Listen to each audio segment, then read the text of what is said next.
Model വന്നു കഴിഞ്ഞാൽ അതായത് ഗ്രേ സ്കെയിലിന്റെ തൊട്ട് താഴെയായിട്ട് നമുക്ക് ഇൻഡെക്സ്ഡ് കളർ എന്ന് പറഞ്ഞൊരു പ്രോപ്പർട്ടിയും കൂടെ ഉണ്ട്, അല്ലെങ്കിൽ ആ ഒരു കളർ മോഡ് കൂടെ ഉണ്ട്. സോ ഇൻഡെക്സ്ഡ് കളർ നമ്മൾ സെലക്ട് ചെയ്യുമ്പോൾ നമുക്ക് അവിടെ വരുന്ന കളേഴ്സ്, അതായത് 256 കളേഴ്സ് ആയിരിക്കും നമ്മൾ ആ ഒരു പർട്ടിക്കുലർ ഇമേജ് റെപ്രസെന്റ് ചെയ്യാൻ യൂസ് ചെയ്യുന്നത്. സോ നിങ്ങൾക്ക് ഇത് സൂം ചെയ്ത് നോക്കി കഴിഞ്ഞാൽ അറിയാം, അവിടെ ഒരു കളർ ബാൻഡിങ് ഒന്നുണ്ടാവും. കണ്ടോ, ഇതുപോലെ നമുക്ക് കുറച്ച് കളർ ബാൻഡിങ് നമുക്ക് കാണാൻ പറ്റും. കാരണം അതിനകത്ത് യൂസ് ചെയ്തേക്കുന്ന എത്രയാണ്, 256 കളേഴ്സ് ആണ് അവർ യൂസ് ചെയ്തേക്കുന്നത്. നോർമലി മില്യൺസ് ഓഫ് കളേഴ്സ് ഉള്ള എടുത്ത് അവിടെ എന്താണ് 256 കളേഴ്സ് ആണ് അവർ യൂസ് ചെയ്തേക്കുന്നത്. സോ ഒരു പർട്ടിക്കുലർ കളർ റെപ്രസെന്റ് ചെയ്യാൻ അതിന് മോസ്റ്റ് എഫക്റ്റീവ് ആയിട്ടുള്ള കളറുകളാണ് അതിനകത്ത് ഓൾറെഡി വന്നേക്കുന്നത്. സോ അതുകൊണ്ടാണ് ഇതുപോലെ കളർ ബാൻഡിങ് വരാൻ കാരണം നിങ്ങൾക്ക് ഇത് മനസ്സിലാവണമെന്നുണ്ടെങ്കിൽ പണ്ടത്തെ CRT മോണിറ്ററും അതുപോലെ നമുക്ക് വിൻഡോസ് 98 വർക്ക് ചെയ്തിട്ടുള്ളവരാണെങ്കിൽ അവർക്ക് ഈ ഒരു കളർ വളരെ എളുപ്പത്തിൽ അറിയാൻ പറ്റും. കാരണം അന്നൊക്കെ മോണിറ്റർ സെറ്റിംഗ്സിൽ 256 കളേഴ്സ് ഉണ്ടായിരുന്നു. സോ അത് ഏറ്റവും മിനിമൽ കളറാണ്, അതായത് ഒരു ഇമേജ് റെപ്രസെന്റ് ചെയ്യുന്ന ഏറ്റവും മിനിമൽ കളർ എന്നാണ് ഈ 256 കളർ എന്ന് പറയുന്നത്. അപ്പൊ അത്ര നോർമൽ ഒരു മില്യൺസ് ഓഫ് കളേഴ്സിന്റെ സെയിം ഡീറ്റെയിൽ ആയിരിക്കില്ല നമുക്ക് 256 കളേഴ്സ് വരുമ്പോൾ നമുക്ക് കിട്ടുന്നത്. ഒരു ഇമേജിനെ 256 കളർ ആക്കി കഴിയുമ്പോൾ ഉള്ള വ്യത്യാസമാണ് ഞാനിപ്പോൾ നിങ്ങൾക്ക് കാണിച്ചു തന്നത്. അതായത് കണ്ടോ, ഇതുപോലെ കളർ ബാൻഡിങ് വരും, ഏറ്റവും മിനിമൽ കളറുകളായിരിക്കും നമുക്ക് ഒരു കളറിനെ റെപ്രസെന്റ് ചെയ്യാൻ യൂസ് ചെയ്യുന്നത്. ദാറ്റ് മീൻസ് ഒരു മില്യൺസ് ഓഫ് കളർ യൂസ് ചെയ്യുന്ന സ്ഥാനത്ത് അവിടെ എത്ര കളേഴ്സ് ആണ് യൂസ് ചെയ്യുന്നത്, 256 കളേഴ്സ് ആയിരിക്കും അത് യൂസ് ചെയ്യുന്നത്. സോ അതാണ് എന്താ ഇൻഡെക്സ് കളർ എന്ന് പറയുന്നത്. ഇനി അടുത്തതായിട്ട് വരുന്ന ഒരു കളർ മോഡാണ് മൾട്ടി ചാനൽ കളർ മോഡ് എന്ന് പറയുന്ന. ഒരു ഇമേജിനെ നമ്മൾ മൾട്ടി ചാനൽ കളർ മോഡിലേക്ക് മാറ്റി കഴിയുമ്പോൾ, അതായത് ഒരു ഇമേജിന്റെ ഓരോ ചാനലിലും ഗ്രേ കളറിന്റെ 256 ലെവൽ അടങ്ങിയിട്ടുണ്ടാവും. അതായത് നമ്മൾ ആ ഒരു ഇമേജിനെ നമ്മൾ മൾട്ടി ചാനലിലേക്ക് കൺവേർട്ട് ചെയ്യുന്ന സമയത്ത് ഓരോ ചാനലും, അതായത് ഓരോ കളർ ചാനലിലും ഗ്രേ കളറിന്റെ 256 ലെവലുകൾ ഉണ്ടായിട്ടുണ്ടാവും. സോ ഇത് നമ്മൾ യൂസ് ചെയ്യുന്ന വളരെ എന്താ പറയുക അഡ്വാൻസ്ഡ് പ്രിന്റിങ്ങിനൊക്കെ വേണ്ടിയിട്ടാണ് നമ്മൾ ഈ മൾട്ടി ചാനൽ മോഡ് നമ്മൾ യൂസ് ചെയ്യുന്നത്. സോ ഇതാണ് നമുക്ക് RGBയിൽ നിന്നും മൾട്ടി ചാനലിലേക്ക് കൺവേർട്ട് ചെയ്യുമ്പോൾ നമുക്ക് കിട്ടുന്ന ഒരു ഔട്ട്പുട്ട്. പിന്നെ വരുന്ന നമുക്കിവിടെ ലാപ്പ് കളർ ഉണ്ട് അല്ലേ. ലാപ്പ് കളർ എന്ന് പറഞ്ഞാൽ എന്താണ്, നമ്മുടെ ഹ്യൂമൻ ഐ എങ്ങനെയാണ് ഒരു കളർ നോർമൽ ലൈഫിൽ കാണുന്നത് അതേ ഒരു ഔട്ട്പുട്ട് ആയിരിക്കും നമുക്ക് ലാപ്പ് കളർ മോഡിൽ കാണുന്നത്.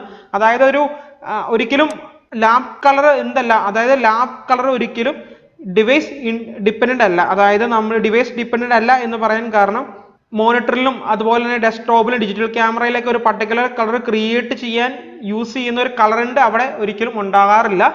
സോ നമ്മുടെ ഹ്യൂമൻ ഐ എന്താണോ ഒരു കളർ എങ്ങനെയാണോ കാണുന്നത് അതുപോലെ ആയിരിക്കും ലാപ്പ് കളർ മോഡിൽ നമുക്കൊരു ഇമേജിനെ റെപ്രസെന്റ് ചെയ്യുന്നത്. സോ ഞാൻ അതിന്റെ കുറച്ച് ഡീറ്റെയിൽ ആയിട്ടുള്ള കാര്യങ്ങളെല്ലാം ഞാൻ നിങ്ങളുടെ അടുത്ത് ആദ്യമേ ലാപ്പ് കളർ സ്പേസ് പറഞ്ഞപ്പോൾ ഞാൻ പ്രത്യേകം പറഞ്ഞിട്ടുണ്ടായിരുന്നു. അതായത് നമ്മൾ ലാപ്പ് കളർ മോഡൽ നോക്കുകയാണെന്നുണ്ടെങ്കിൽ എന്താണ് ലാപ്പ് എന്ന് പറഞ്ഞ ആ ഒരു കളർ സ്പേസിൽ വരുന്ന എന്താണ്, ഒന്ന് ലുമിനൻസ് ആണ് അല്ലെ, അതായത് black to white, then A എന്ന് പറയുന്നതാണ് ഗ്രീൻ ടു റെഡ് ആണ്, ദെൻ ബി എന്ന് പറയുന്നതാണ് ബ്ലൂ ടു യെല്ലോ ആണ്. സോ ഈ 3 ചാനലുകളാണ് നമ്മൾ ലാപ്പ് കളർ സ്പേസിൽ നമ്മൾ യൂസ് ചെയ്യുന്നത്. ഓക്കെ, അതുപോലെ തന്നെ നമുക്ക് അടുത്തൊരു കളർ മോഡാണ് ഇത് ബിറ്റ് മാപ്പ് കളർ മോഡ് എന്ന് പറയുന്നത്. സോ ഈ ബിറ്റ് മാപ്പ് കളർ മോഡ് നമുക്ക് ആക്സസ് ചെയ്യണമെന്നുണ്ടെങ്കിൽ നമ്മൾ ഈ ഒരു ഇമേജിനെ ഗ്രേ സ്കെയിൽ മോഡിലേക്ക് ആക്കണം. സോ ആ ഗ്രേ സ്കെയിൽ മോഡിലേക്ക് ആക്കിയാൽ മാത്രമാണ് നമുക്ക് ബിറ്റ് മാപ്പ് കളർ മോഡ് കിട്ടുള്ളൂ. ബിറ്റ് മാപ്പ് കളർ മോഡ് എന്ന് പറഞ്ഞാൽ വളരെ ഒരു സിമ്പിൾ ഈസി ആയിട്ടുള്ള കളർ മോഡാണ്. കാരണം നമുക്ക് ബിറ്റ് മാപ്പ് കളർ മോഡിൽ പ്യൂർ ബ്ലാക്ക് ആൻഡ് പ്യൂർ വൈറ്റിന്റെ ഒരു കോമ്പിനേഷൻ അല്ലെങ്കിൽ അതിന്റെ ഒരു കോമ്പോസിഷൻ ആയിരിക്കും നമുക്ക് കിട്ടുന്നത്. കണ്ടോ, നമുക്ക് ഒരു പർട്ടിക്കുലർ ഗ്രേ സ്കെയിൽ ഇമേജോ അങ്ങനെ ഒന്നും കാണില്ല. കാരണം pure black and pure white എന്ന് പറഞ്ഞ കളറിന്റെ ഒരു കോമ്പിനേഷൻ ആയിട്ടായിരിക്കും നമുക്ക്, അല്ലെങ്കിൽ അതിന്റെ ഒരു കോമ്പിനേഷൻ ആയിട്ടായിരിക്കും നമ്മൾ ഈ ഇമേജ് ബിറ്റ് മാപ്പ് എന്നുള്ള കളർ മോഡിലേക്ക് മാറ്റുമ്പോൾ നമുക്ക് ഇടുന്ന അവിടെ പ്യൂർ ബ്ലാക്കും പ്യൂർ വൈറ്റും മാത്രമേ കാണുള്ളൂ. സോ അങ്ങനെ ആക്കണം എന്നുണ്ടെങ്കിൽ നിങ്ങൾ എന്ത് ചെയ്യുക, RGBയിൽ അല്ലെങ്കിൽ CMYK കളർ മോഡിൽ ഇരിക്കുന്ന കളറിനെ നമ്മൾ എന്ത് ചെയ്യണം, മസ്റ്റ് ആയിട്ടും ഗ്രേ സ്കെയിൽ ഇമേജിലേക്ക് ആക്കണം. അതിനുശേഷമാണ് നമുക്ക് ബിറ്റ് മാപ്പ് കളർ മോഡിലേക്ക് ചേഞ്ച് ചെയ്യാനായിട്ട് സാധിക്കുള്ളൂ. അതുപോലെ തന്നെ നമുക്ക് അടുത്ത ഒരു കളർ മോഡാണ് ഡിയോട്ടോൺ കളർ മോഡ്. ഡിയോട്ടോൺ കളർ മോഡിൽ മെയിൻ ആയിട്ട് 2 ചാനലുകൾ, അതായത് ഒന്ന് ബ്ലാക്ക് ആയിരിക്കും, പിന്നെ രണ്ടാമത്തെ ചാനൽ എന്ന് പറയുന്നത് നമുക്ക് കസ്റ്റം ആയിട്ട് സെലക്ട് ചെയ്ത് കൊടുക്കാൻ പറ്റാവുന്ന ഒരു കളർ ആയിരിക്കും വരുന്നത്. സോ ഡിയോട്ടോൺ മീൻസ് 2 ടോണുകൾ അല്ലെങ്കിൽ 2 ചാനലുകൾ എന്നാണ്.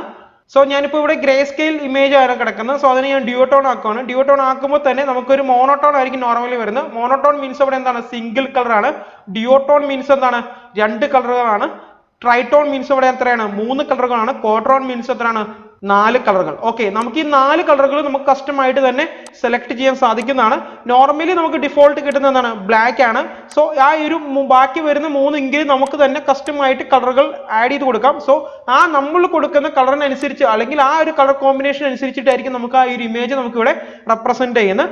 നോർമലി നമുക്കൊരു ബ്ലാക്ക് കളർ എപ്പോഴും കാണും. സോ നമുക്ക് ഇങ്ക് 2, ഇങ്ക് 3 ആൻഡ് ഇങ്ക് 4 എന്ന് പറഞ്ഞിട്ട് 3 ചാനലുകൾ എക്സ്ട്രാ കാണും. ആ 3 ചാനലുകൾ കിട്ടണമെങ്കിൽ നമ്മളിവിടെ എന്ത് ചെയ്യണം, ക്വാഡ് ടോൺ ആക്കണം. സോ നമുക്കിവിടെ ഡ്യൂട്ടോൺ ആക്കി കഴിയുമ്പോൾ നമുക്ക് 2 ചാനൽ കിട്ടും. ആ 2 ചാനലിൽ ഒന്ന് ബ്ലാക്ക് ഒന്ന് വൈറ്റ് ആയിരിക്കും. സോ ഈ വൈറ്റ് നമുക്ക് എന്ത് ചെയ്യാം, കസ്റ്റം ആയിട്ട് തന്നെ സെലക്ട് ചെയ്ത് കൊടുക്കാം. കണ്ടോ, ഞാനിപ്പോൾ ഇവിടെ സെലക്ട് ചെയ്ത് കൊടുത്തത് എന്താണ്, റെഡ് ആണ്. സോ നിങ്ങൾക്ക് ആ റെഡ് ആൻഡ് ബ്ലാക്കിന്റെ കോമ്പിനേഷനിലാണ് നിങ്ങൾക്ക് ആ ഹോൾ ഇമേജ് ഇവിടെ കിട്ടിയിരിക്കുന്നത്. സോ അതുപോലെ തന്നെ എനിക്ക് എന്ത് ചെയ്യാം, ഈ ഡ്യൂട്ടോൺ എന്നുള്ള എന്താക്കാം, ട്രൈടോൺ ആക്കാം. ട്രൈടോൺ ആക്കുമ്പോൾ 3 കളർ വരും, ഒന്ന് ബ്ലാക്ക്, ഒന്ന് റെഡ്, പിന്നെ വന്നിരിക്കുന്നത് എന്താണ്, വൈറ്റ് ആണ്. ഞാൻ ഈ വൈറ്റ് മാറ്റിയിട്ട് ഒരു ഗ്രീൻ ആക്കുവാണ്. സോ ആ ഗ്രീൻ കളറിന്റെ ഒരു കോമ്പിനേഷനും കൂടെ നമുക്ക് ഇങ്ങോട്ട് വരും. സോ അതുപോലെ തന്നെ ഞാൻ എന്താക്കാൻ പോകുന്നത്, ക്വാഡ് ടോൺ ആക്കാൻ പോകുന്നത്. ക്വാഡ് ടോൺ ആക്കുമ്പോൾ ഇവിടെ എത്രയാണ്, 4 കളറുകൾ വരും. സോ ഞാൻ ഇവിടെ വേറെ ഒരു ചാനൽ, ബ്ലൂ ചാനൽ ഞാൻ സെലക്ട് ചെയ്ത് കൊടുക്കുകയാണ്, അല്ലെങ്കിൽ ബ്ലൂ കളർ സെലക്ട് ചെയ്ത് കൊടുക്കുകയാണ്. സോ ഇതുണ്ടോ, ഇതുപോലെ ബ്ലൂ കളറിന്റെ ഒരു കോമ്പിനേഷനിൽ നമുക്ക് നമ്മുടെ ഇമേജ് റെപ്രസെന്റ് ചെയ്യാൻ പറ്റും. സോ അതാണ് എന്ത്, ഡ്യൂട്ടോൺ കളർ മോഡ് എന്ന് പറയുന്നത്. സോ അപ്പോൾ ഇത്രയാണ് നമ്മുടെ കളർ മോഡ് എന്ന് പറയുന്നത്. പിന്നെ വരും നമുക്ക് 8 ബിറ്റ് ചാനൽ, അതായത് 8 bits per channel, then 16 bits per channel എന്ന് പറയുന്നത്. നമുക്ക് നോർമലി യൂസ്ഫുൾ ആയിട്ട് വരുന്ന 8 ബിറ്റ്സ് പെർ ചാനലാണ്.